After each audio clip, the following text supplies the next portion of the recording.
Alors, il y a une vingtaine d'années, je me suis intéressé à une algue, j'ai entendu parler, qui s'appelle Aphanizomenon flossaquae. Et cette Aphanizomenon, elle pousse dans un lac, certains ici dans la salle sont allés, dans un lac qui s'appelle le lac Klamath, Klamath Falls, qui se trouve en Oregon. Notre emblème, le bald eagle, c'est l'emblème de l'Amérique, et c'est surtout aussi notre emblème, puisque l'aigle, royal, ce qu'on appelle le bald eagle, ne nichait pas au lac Klamath. Mais pour des raisons de pérennité, les aigles sont venus vivre au lac Klamath, et les femelles aigles ramassaient l'algue en rase-mode, comme les canadaires prennent de l'eau. Ce qui a permis de renforcer la coquille de l'œuf et de ne plus les écraser lorsqu'elles les couvaient. À partir de là, les Indiens, puisqu'on est au Far West, les Indiens ont vu les aigles manger de l'algue, ils se sont dit si les aigles mangent c'est bon pour nous, et puis derrière, les cowboys ont dit si c'est bon pour les Indiens, c'est bon aussi pour nous.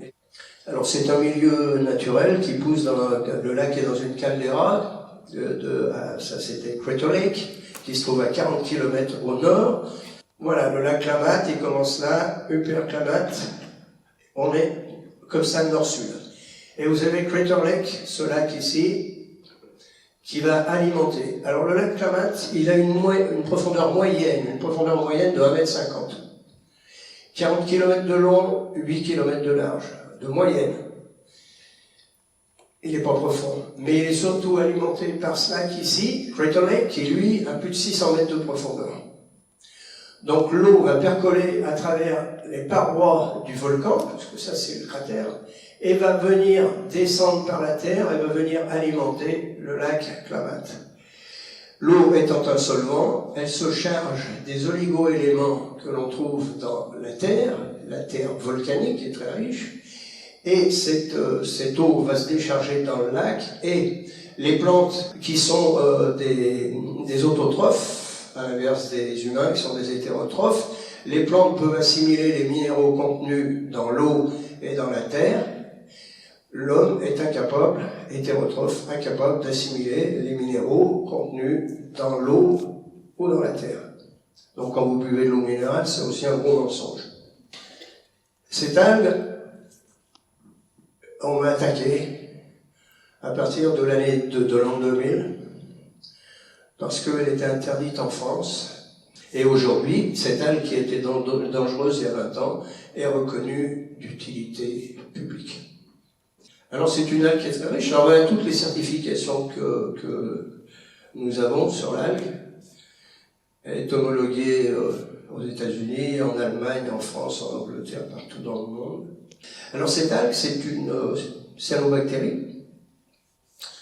Vous la voyez ici, c'est pas attaché au fond. C'est pour ça que je vous disais quand l'algue elle passe pour la ramasser, elle va avaler ces petits brins qui font environ 1 cm, 1,5 cm de long et un demi-millimètre de large.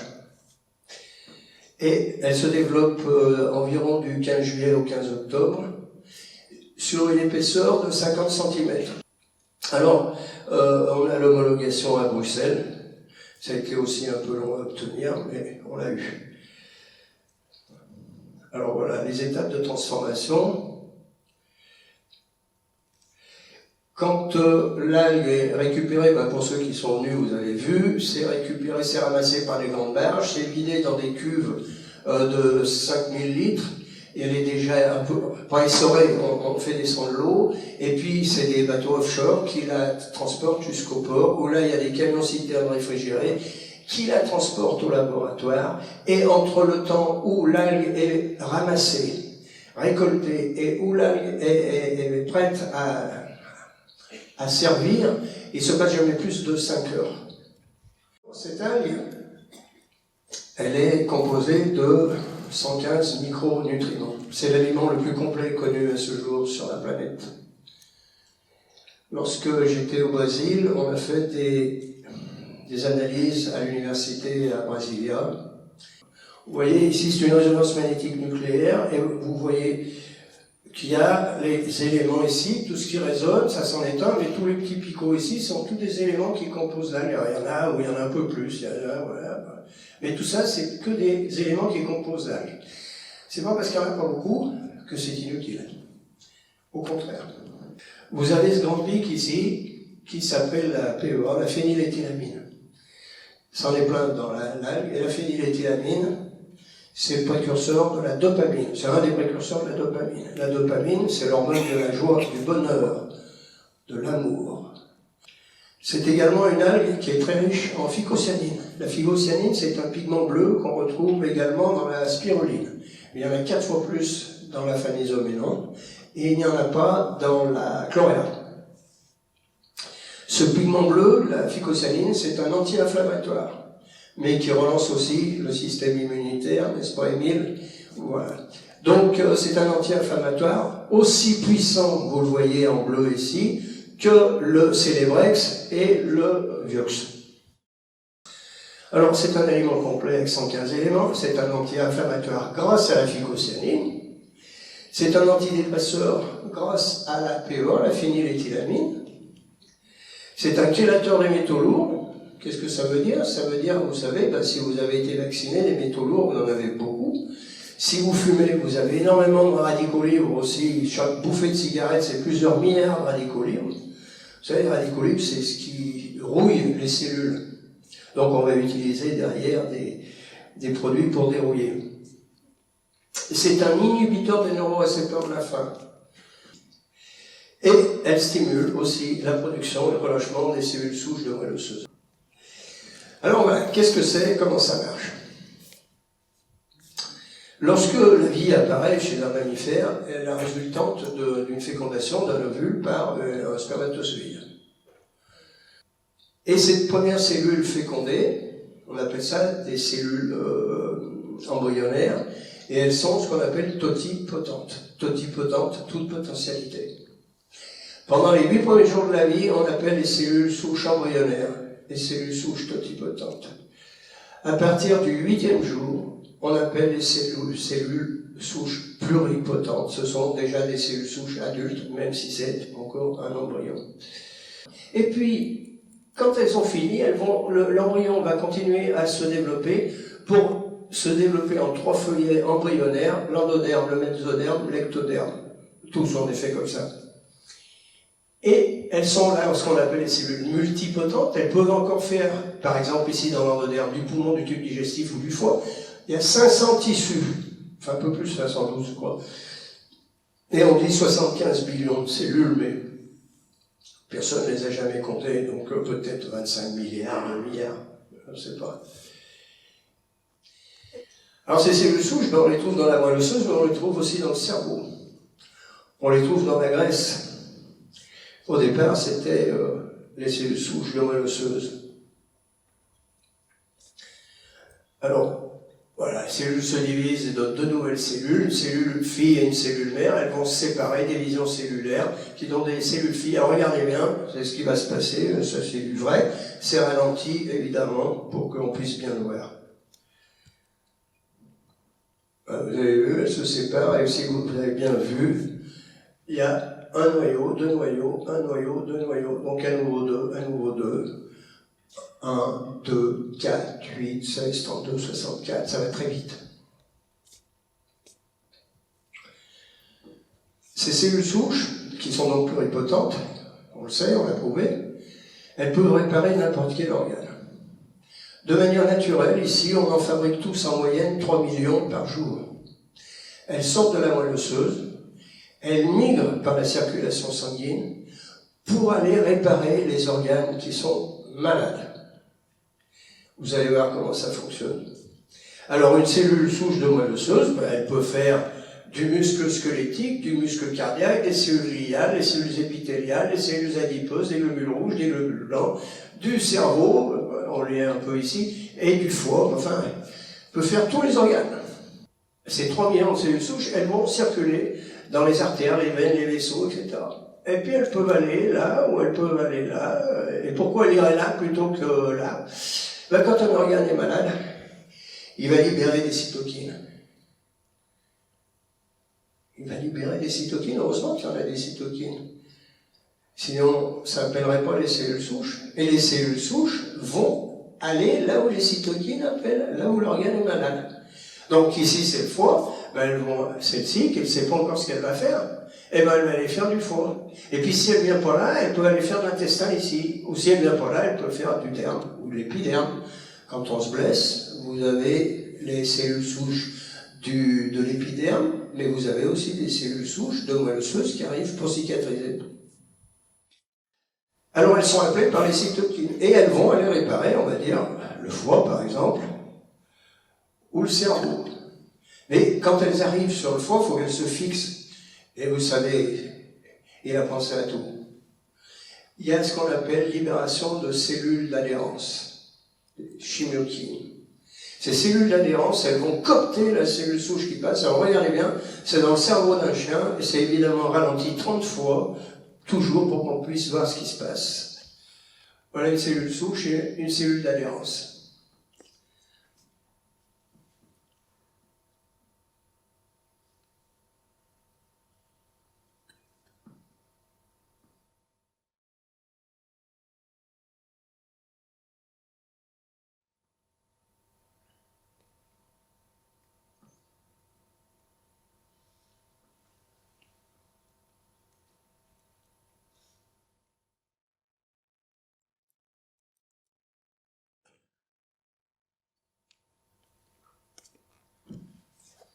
Là aussi, c'est ralenti, vous avez vu ce qui se passe. Elle vient la chercher, elle lui dit, viens cocotte, tu vas faire du foie, en tout cas là c'est du cerveau. Ça a été fait à l'université d'Écosse, je ne me rappelle plus laquelle, par le professeur Austin Smith. Alors, pour prouver que notre hypothèse était juste, on a demandé au professeur Orlik de provoquer 100 infarctus du myocarde à 100 rats. On les a séparés en deux. Au premier lot, les 50, on les a laissés dans leur cage normalement, avec la nourriture habituelle, et aux 50 autres, on a donné de la phanisoménon. Orlik, il a fait les essais. Et on se rend compte que sur le groupe qui n'a pas pris la phanisoménon, au bout de 27 jours, il n'y a que 17% de survivants, une fraction d'éjection qui est très pauvre et une grosse nécrose ventriculaire ici. 27 jours, 17% de survivants. Il n'y a pas d'effet placebo chez les animaux, hein, donc ils ne savent pas ce qu'ils mangent, ils ne savent pas ce qu'on leur fait. Et aux autres, les 50 autres à qui on a donné l'extrait d'AFA, 27 jours après, 73% de survivants chez les rats. La membrane ventriculaire est entièrement reconstituée. Et pour prouver cela, c'est ce que vous avez vu juste avant, on a fait ce qu'on appelle un test d'immunofluorescence, c'est-à-dire qu'on va injecter chez les rats un produit fluorescent, c'est de l'extrait de méduse, dans la moelle osseuse, on provoque les infarctus du myocarde et on voit les cellules fluorescentes qui arrivent pour réparer le cœur. On vous a parlé tout à l'heure des lymphocytes T. Les lymphocytes T, c'est la première barrière de défense immunitaire, donc il est évident que c'est intéressant pour nous de savoir combien on augmentait la prolifération des lymphocytes T. Donc vous voyez ici, au temps 0, on fait la première prise de sang, deuxième prise de sang, troisième prise de sang, quatrième prise de sang, cinquième prise de sang, sixième prise de sang. On va faire la moyenne des 4 courbes ici, parce qu'elles sont toujours relativement proches, et on va toujours écarter cette courbe rouge, vous allez comprendre pourquoi ensuite.